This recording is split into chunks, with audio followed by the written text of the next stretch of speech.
dengan adanya beberapa habaib yang tersandung kasus hukum yang oleh sebagian kita disebut dengan istilah kriminalisasi.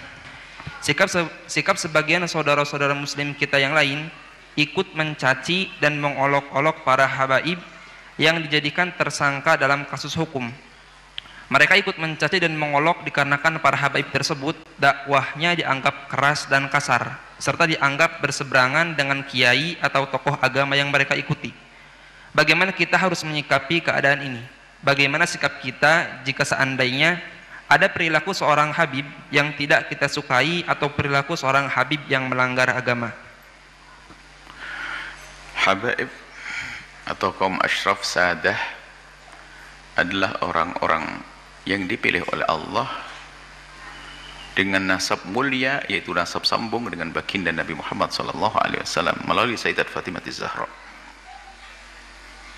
Kalau memandang mereka, kita pandang dengan dua cara pandang. Sebagai manusia kita lihat mereka, beliau-beliau adalah manusia yang bisa bersalah. Tapi di sisi lain kita harus tetap melihat beliau adalah dzurriyyah Nabi SAW.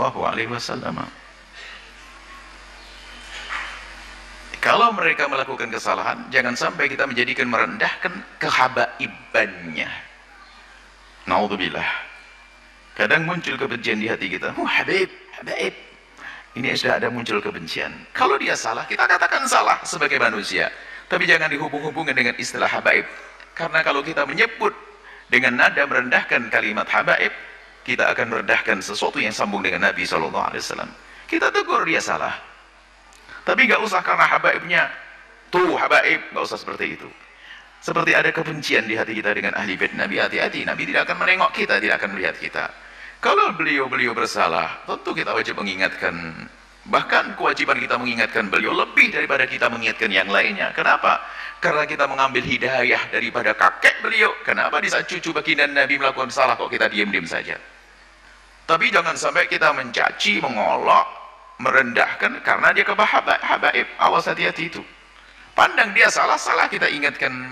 Kalau kesalahannya jangan ditiru, jelas itu. Tapi jangan sampai ada kesan habib tuh. Akhirnya kita merendahkan nasab mulia baginda Nabi SAW. Saat itu kita akan runtuh menjadi rendah. Pandang dengan dua cara pandang. Jika salah dia manusia, sesuai dengan prosedur bagaimana meluruskan kesalahan yang benar. Tentunya bukan dengan bermacam caci maki dan sebagainya. Kemudian jangan dihubung-hubungkan dengan masalah nasab tadi. Nasab mulia itu pilihan dari Allah. Nggak bisa, orang minta pun nggak bisa dapat. Itu sudah dipilih. Beliau-beliau punya nasab sambung kepada Rasulullah SAW. Jangan sampai kita merendahkan kehabaibannya itu. Berarti kalau kita merendahkan kehabaibannya, kita merendahkan nasab mulia. Hati-hati.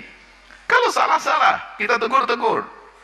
Wajar, tapi tidak jangan dihubungkan masalah habaibnya kemuliaan itu. Dzurriyyah Nabi SAW adalah mulia.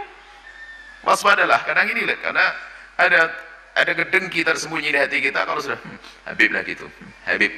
Bahkan sampai derajat mendustakan nasab, habib palsu. Tidak bisa, kalau nasabnya benar, tetap benar.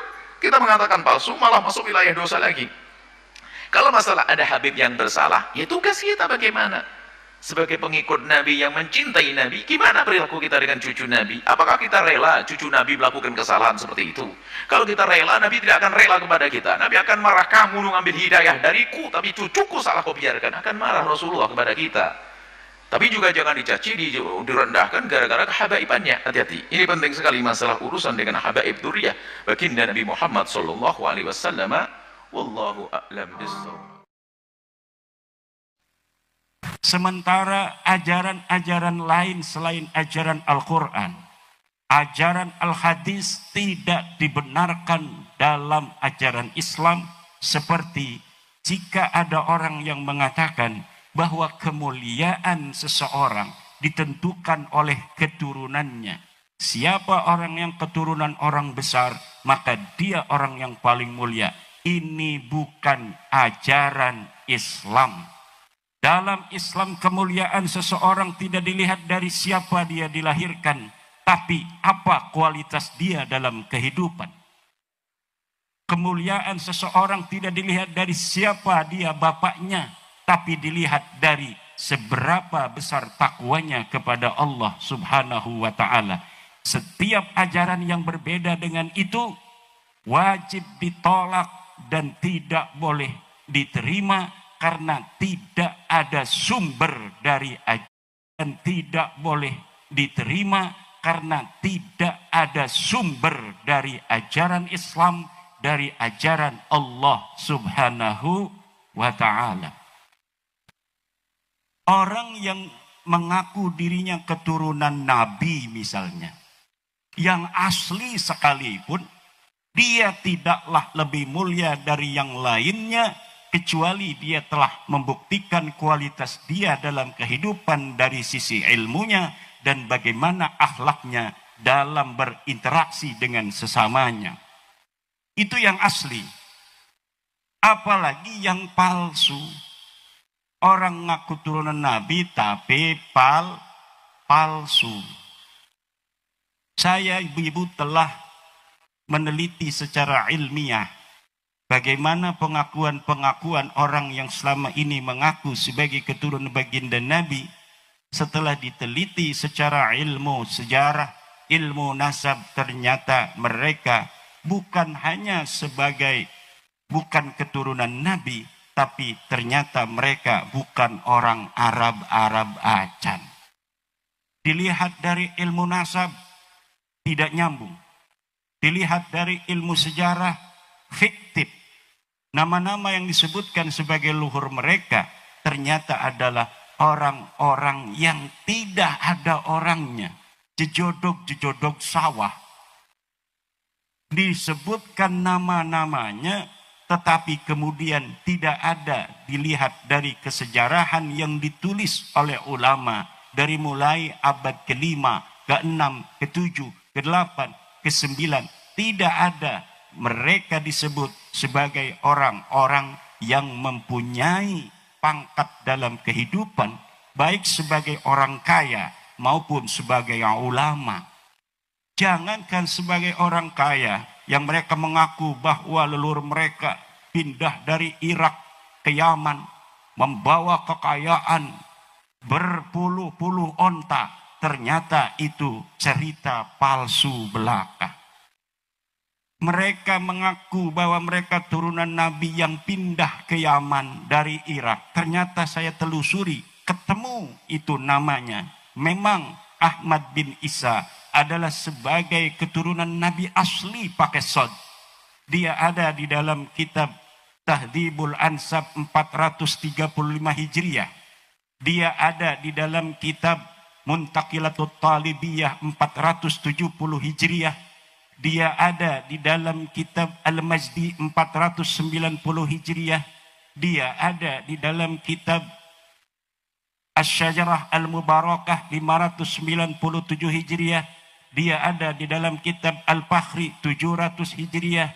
Dia ada di dalam kitab Al-Asili 787 Hijriah. Dia ada di dalam kitab As-Sabatul Musan 780 Hijriah. Dia juga ada di dalam kitab Umdatul Talib Al-Kubra 828 Hijriah.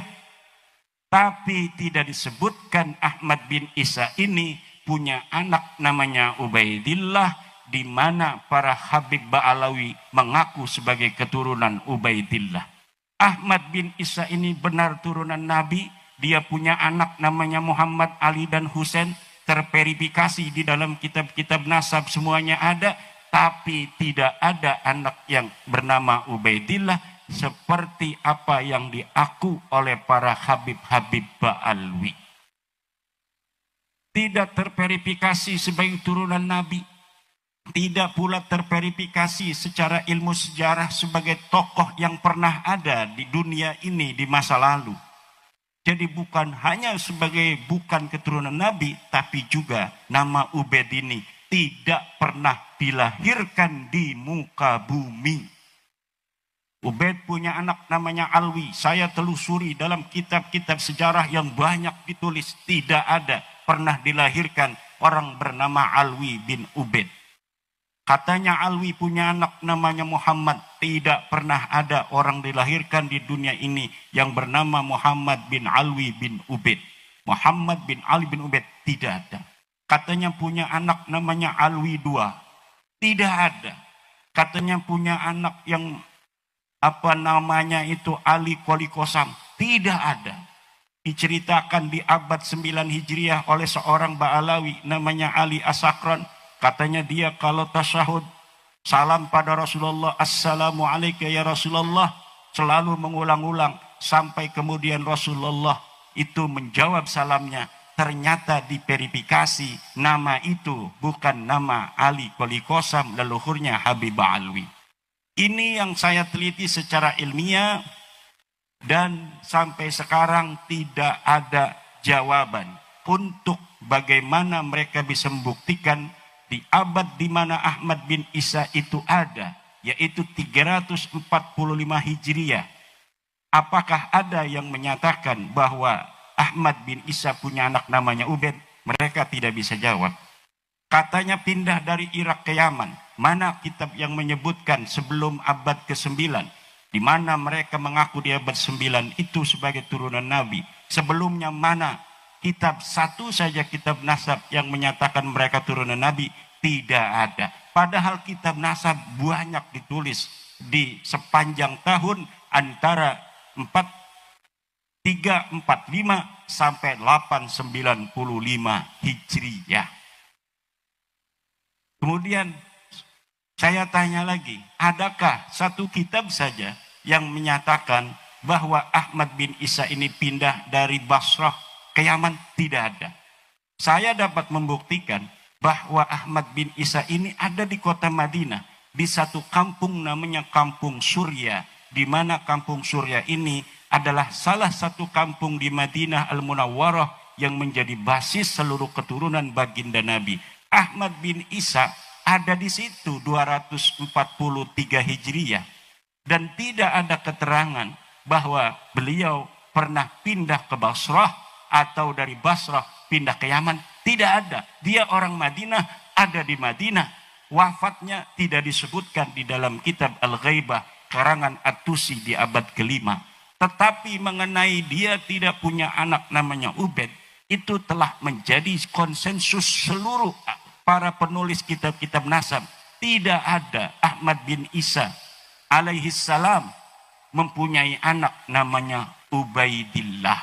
Tidak ada orang namanya Ubaidillah ini pernah ada di Yaman. Kitab-kitab Yaman sudah ada. Tabaqat Fuqaha il-Yaman, Tabaqat Sulaha il-Yaman, Tarikh al-Yafi'i, Tarikh as-Suluk. Tidak ada yang menyebut nama orang, nama Faqih Muqaddam, Faqih Muqaddam. Tidak ada. Katanya wali mi'rajnya 70 kali. Tidak ada. Kalau Syekh Abdul Qadir Al-Jailani disebutkan sebagai seorang waliullah, itu ada di dalam kitab-kitab yang di mana dia lahir, dia hidup, itu ada ulama-ulama lain yang mencatat keberadaannya. Hari ini Imaduddin Usman ada di dunia ini. Tahun 2024. Nyari aja di Google, Imaduddin Usman.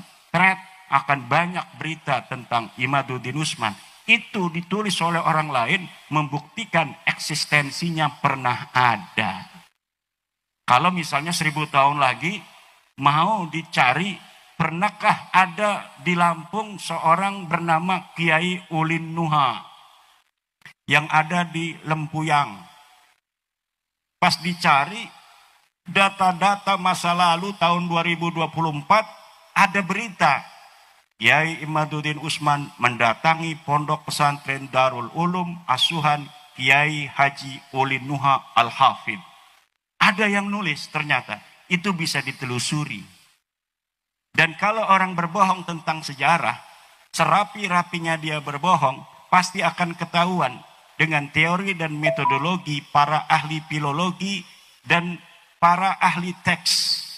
Jadi cara untuk mengungkap kepalsuan sejarah itu bisa ditelusuri dengan metodologi studi teks dan studi intertekstualitas. Contohnya begini, ada orang nyalon bupati, dia punya ijazah Madrasah Aliyah Darul Ulum 2024. Nyalonnya ini 2070 misalnya atau 2050. Dicurigai ijazahnya palsu, aliyah dari Darul Ulumnya. Kenapa dicurigai palsu? Karena